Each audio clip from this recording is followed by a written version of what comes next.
Japan's Isolation by Spencer Johnson.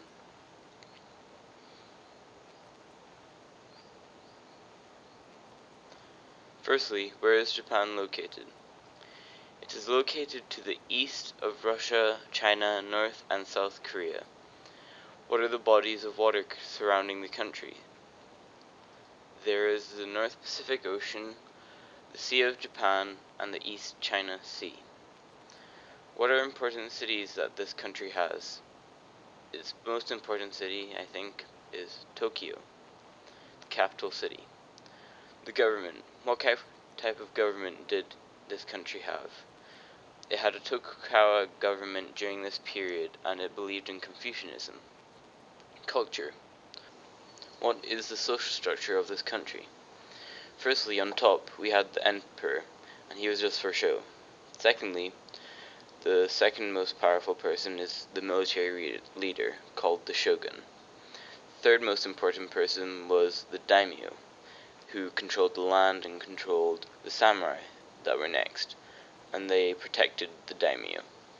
Next were the peasants, and they just treated the land and made the crops. The next were the artisans, and they made things like armor, swords for the samurai. Then coming last are the merchants, and they were seen as lower class because they just sold products and they did not make anything for themselves. Next we have trade. What did this country export? They exported things like whales and coal. What did this country import? They imported guns and cannons. What trading partners did this country have? They had the trading partners that were the Dutch. Their ideas about trade were that they did not really need it because they believed that they could do things themselves and that they could do better themselves.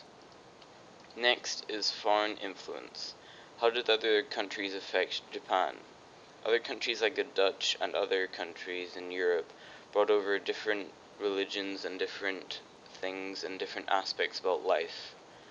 How did Japan interact with these other countries? Japan isolated themselves for a while and only let the Dutch trade with them. They were also very intrigued with the outside world still, so this is why they kept partners with the Dutch. Except with this isolation, it meant that Japan was very unsafe with the technology that they had compared to everybody else.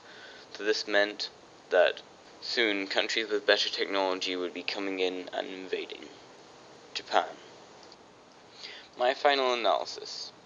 I think that all the countries were impacted greatly during this period because these countries were able to share ideas and bring in new technologies from different lands.